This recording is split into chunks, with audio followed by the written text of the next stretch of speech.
Olá, queridos amigos da Casa do Evangelho. Pedimos a permissão a todos os benfeitores da luz e do amor que nos permitam serenamente poder fazer o trabalho que o nosso coordenador nos pede para fazermos uma breve conversa sobre o objetivo maior da nossa Casa do Evangelho. Então, para isso, a sintonia com o amor verdadeiro, que é o amor incondicional. A sintonia, a ligação mente, alma, coração, vontade,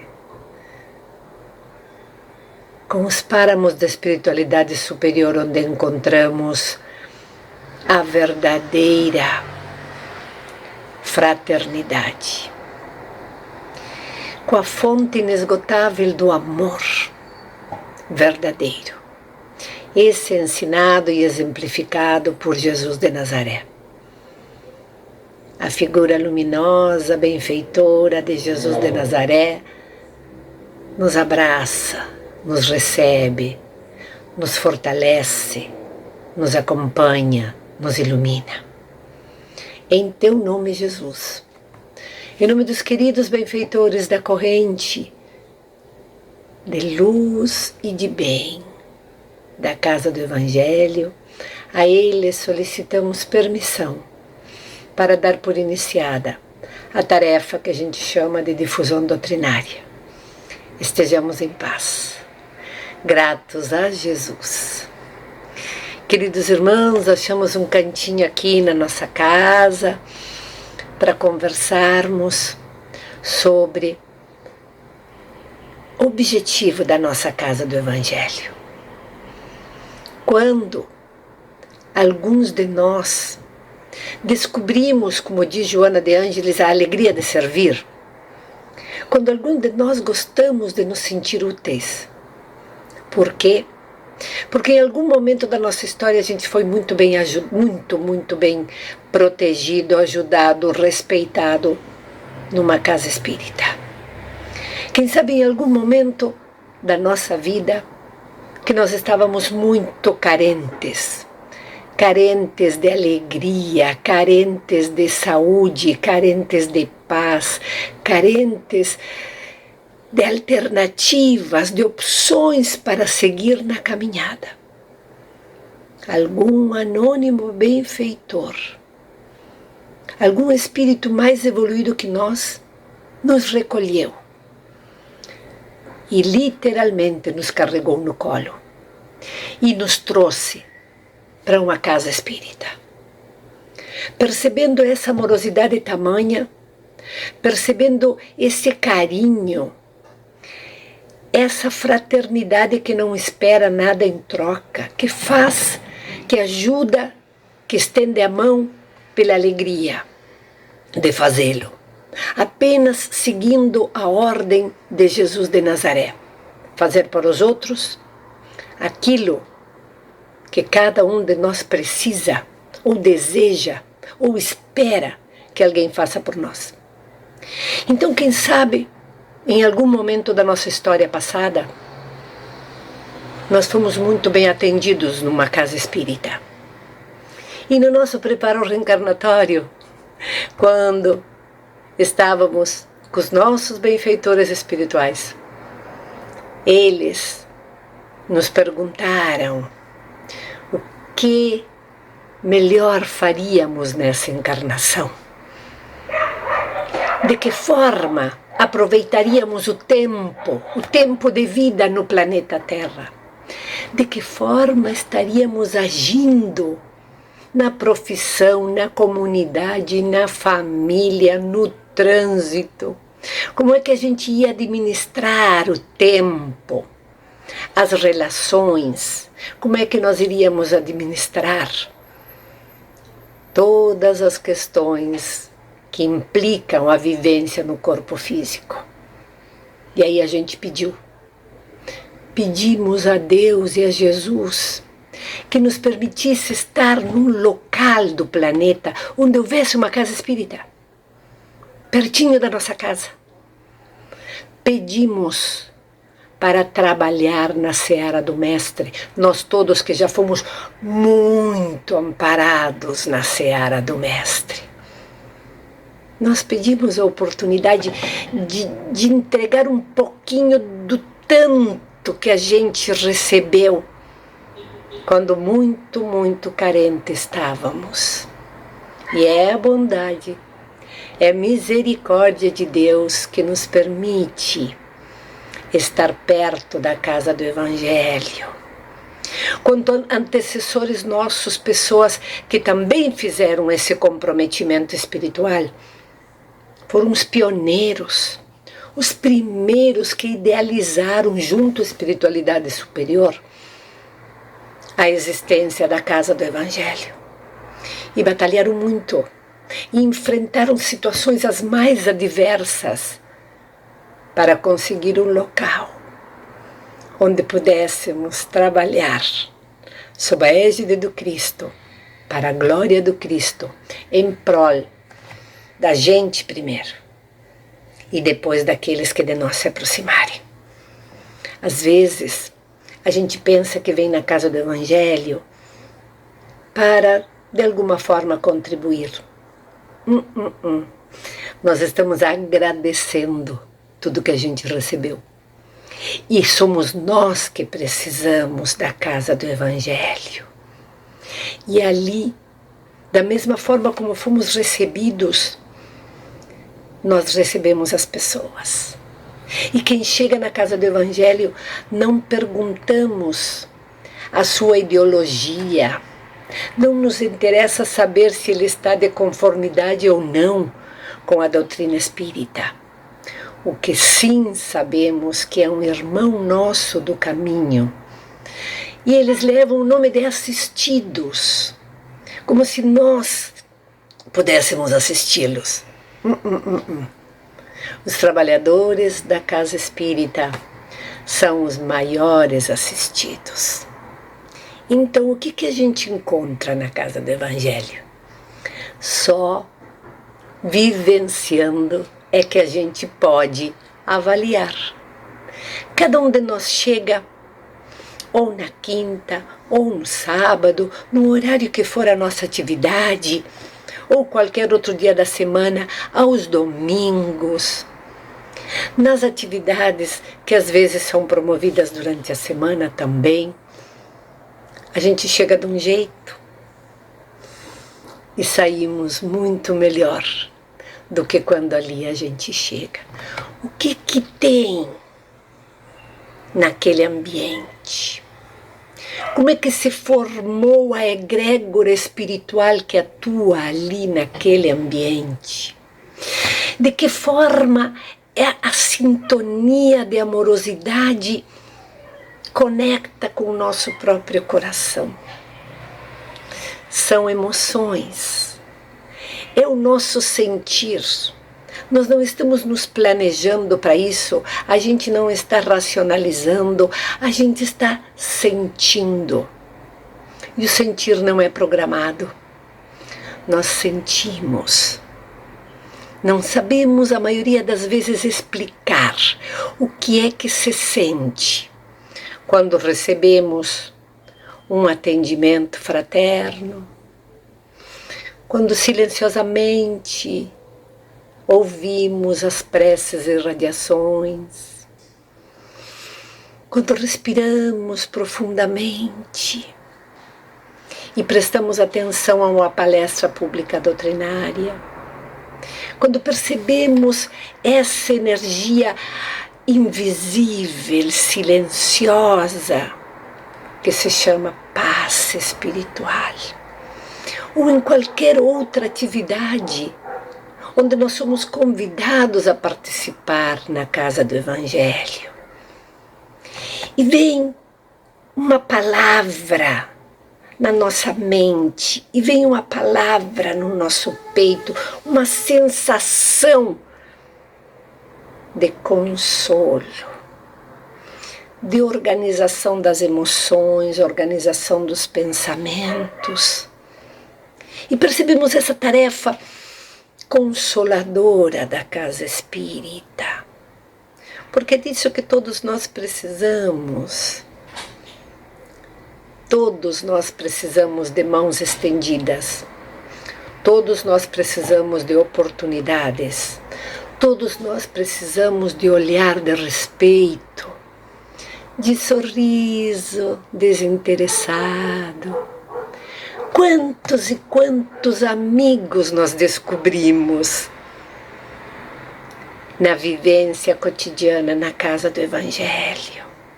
Quem sabe alguns de outras eras, de outras encarnações, porque a gente olha para aquela pessoa e fica pensando, mas da onde que eu conheço essa pessoa?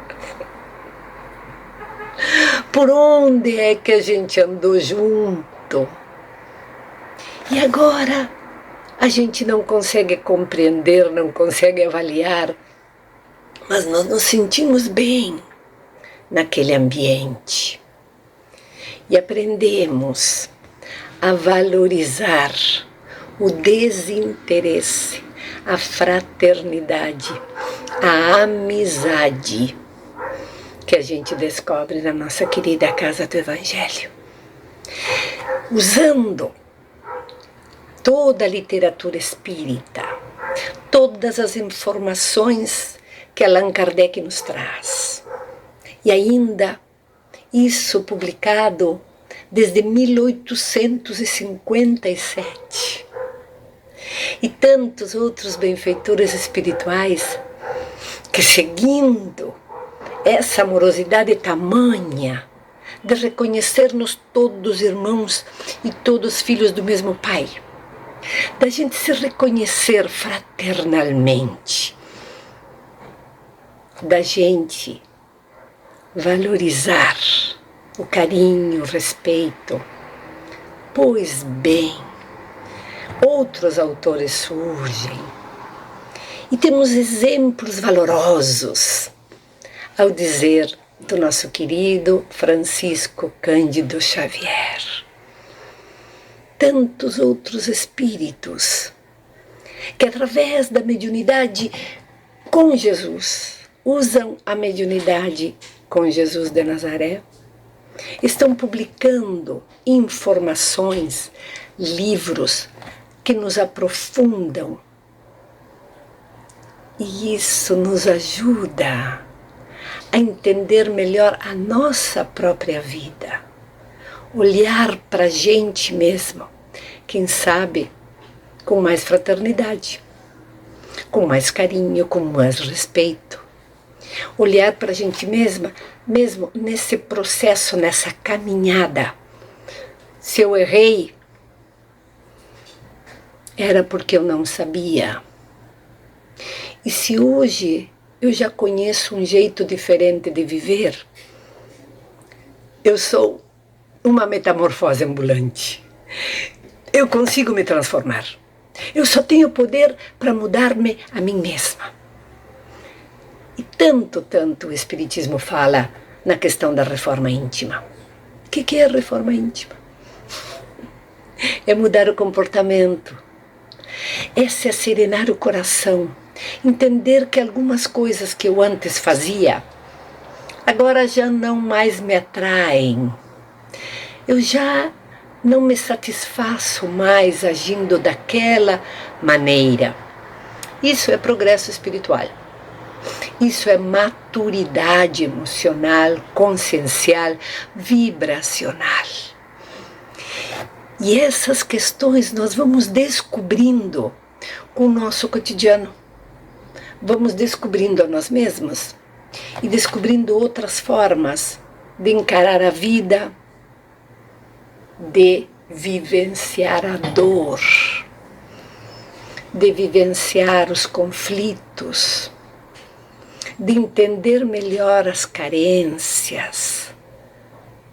Quem sabe para a gente valorizar a proteção espiritual que a gente recebe. E aí nós vamos nos unindo mais e vamos trazendo para a nossa vida a casa do Evangelho. Nós vamos incluindo em nosso cotidiano a casa do Evangelho. E começamos, às vezes sem querer, incluindo em nossa rotina diária, em nossa rotina semanal, os eventos, as reuniões. Ah, mas hoje é dia de eu ir na casa do Evangelho. Ai, mas eu hoje vou receber aquilo. Ai, mas eu vou me encontrar com essa pessoa. Vocês sabem que existem muitos irmãos nossos que, vivenciando eventos muito sérios e profundos na sua família, eles, o ambiente social deles acaba sendo a casa espírita, vocês sabiam? Existem muitas pessoas que às vezes são incompreendidas pela família, mas que a família da Casa do Evangelho o compreende. Então, olha como a gente vai elegendo, escolhendo. Isto me convém, isto não me convém. Nos lembramos inclusive do apóstolo Paulo. Tudo nos é permitido. Nem tudo nos convém. Então, vamos decidindo sobre a nossa vida. E quando incluímos na nossa rotina semanal os eventos, as reuniões da Casa Espírita, estamos vivendo um outro momento. E quando vemos que a opinião das outras pessoas é a opinião dos outros, e que neste momento da nossa história, se Deus nos permitiu ter acesso à Casa do Evangelho, qual será o planejamento de Deus quando nos permite ter amigos na Casa do Evangelho? O que será que Deus, amorosamente cuidando de nós, tá, nos dá esse alívio, esse refresco que se chama Casa do Evangelho?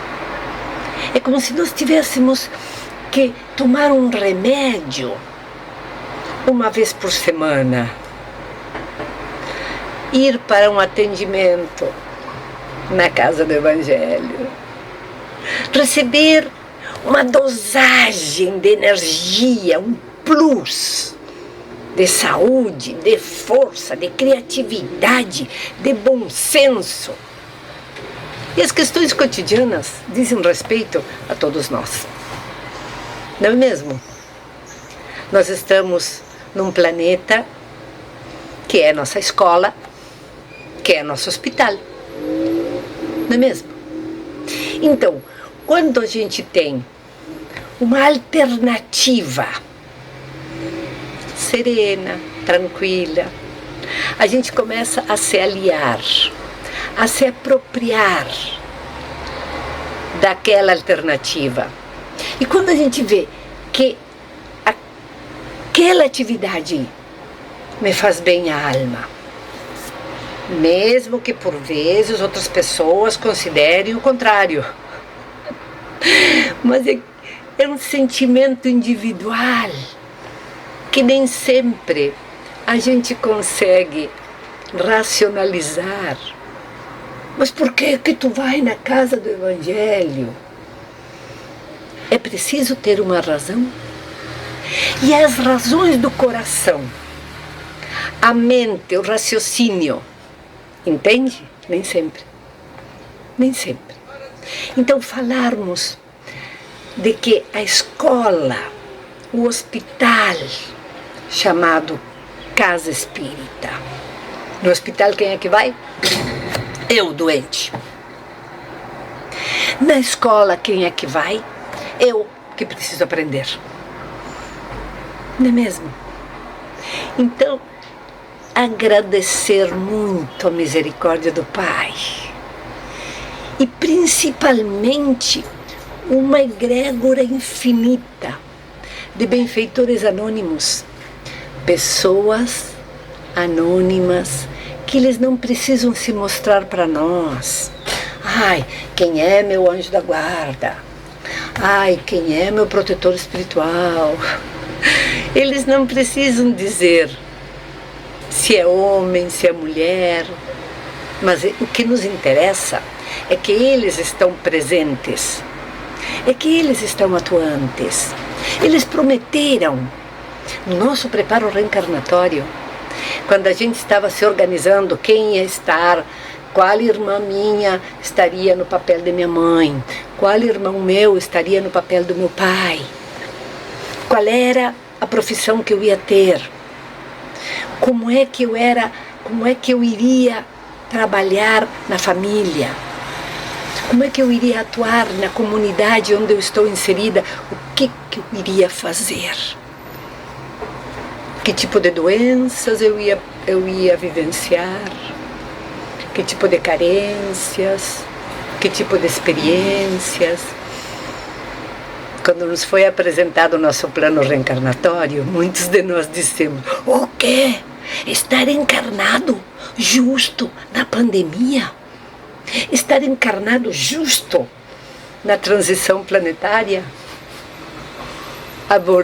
Amorosos benfeitores disseram: calma, nós vamos te acompanhar. Nós vamos estar juntos. Nós vamos te inspirar. Nós vamos te pegar no colo. Nós vamos te fortalecer. Esses benfeitores anônimos, que são espíritos familiares, pessoas queridas que estão conosco, às vezes por diversas encarnações nos acompanham, eles só sabem cumprir o que prometem, o que prometeram. A gente às vezes promete várias coisas e não cumpre. Esses espíritos de luz, o que eles prometem, eles cumprem. Não duvidemos dessa proteção espiritual. Não duvidemos que eles estão presentes, atuantes, silenciosamente. Não precisam se mostrar para a gente. Eles nem pedem que a gente agradeça a eles. Mas a gente sabe que eles existem. Como é que a gente sabe que eles existem? Naquelas horas em que a dúvida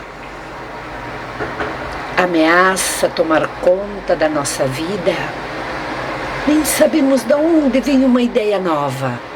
E o psicólogo diz: é a voz do teu superego. Mas a psicologia espírita nos diz: é a voz do teu anjo guardião, do teu benfeitor espiritual, que chega silencioso, de mansinho ao meu ouvido e me diz: Ana, tal coisa, tal coisa, tal coisa. Ana, quem sabe tal coisa, tal coisa, tal coisa. Mas não é assim. Quando a gente vai dormir à noite, com o coração apertado pelos problemas da vida, pelas carências, pelas necessidades, algumas delas que é a gente mesmo que inventa, né? Aí a gente faz uma prece, pedindo clareza mental, lucidez, serenidade para entender o cotidiano, forças para o enfrentamento do dia a dia. Pois bem, muito comum. No outro dia de manhã, quando tu acorda com uma ideia, diz: mas que interessante, eu nunca tinha pensado nessa possibilidade. Foi meu benfeitor espiritual que me disse ao ouvido, me sugeriu, porque os benfeitores espirituais, eles sugerem. Quem sabe tu faz tal coisa, quem sabe tu diz tal coisa, quem sabe tu pensa um pouquinho. E aí quem toma a decisão sou eu. A responsabilidade é minha. Eu recebo intuição positiva, saudável, amorosa, feliz. Agora, Se eu decido seguir pelo outro caminho, aí a responsabilidade não é mais do meu anjo da guarda, é a minha responsabilidade. Queridos irmãos, nós queremos falar, porque todos somos irmãos, não é mesmo? Nós queremos falar de que a bondade, a misericórdia, a justiça de Deus nos presenteia com a casa do Evangelho. Como é que nós estamos usando esse presente? A justiça de Deus nos apresenta, nos presenteia com as diversas atividades que tem na casa do Evangelho. Se a gente as usa, se a gente as aproveita, bom para nós. Às vezes a gente, por diversas circunstâncias, a gente precisa se afastar. Às vezes nós somos levados para outra cidade, para outra atividade, enfim. E também é muito comum que às vezes passa um ano, sei lá, um tempo, e daqui a pouco a gente sente saudade da casa do Evangelho. As portas da nossa querida casa do Evangelho estão sempre abertas. Interessante isso, né? E ninguém nos pergunta, o que houve, que faz tempo que tu não vinha? Não, sempre nós somos recebidos de braços abertos, sempre nós somos recebidos com um carinho, com uma irmandade. Abençoada casa de luz e de bênçãos, igual aquelas casas quando houve o desencarne de Jesus, que se formaram as chamadas casas no caminho, humildes, despretensiosas, onde irmãos chegavam e sempre encontravam alguém com a palavra de consolo, com uma ideia renovada no bem, com um incentivo para continuar no cotidiano com mais calma, com mais amorosidade, com mais alegria de viver. Queridos amigos, aproveitemos as oportunidades. O que nos difere uns dos outros é o nível de aproveitamento. O nível de aproveitamento das oportunidades que a gente tem. Os benfeitores espirituais estão de braços abertos para nos acolher. Tomara que a gente sempre esteja também de braços abertos para acolher aqueles que de nós se aproximarem. E a gente agradece muito, muito a Deus, a Jesus, aos queridos benfeitores da corrente espiritual da Casa do Evangelho, por tanto carinho, por tanta proteção espiritual. E a eles, a nossa gratidão, a nossa admiração, o nosso respeito. E a eles, da nossa parte, solicitamos permissão para dar por encerrada a humilde tarefa de difusão doutrinária. Estejamos em paz, na doce paz de Jesus de Nazaré. Graças a Deus e que assim seja.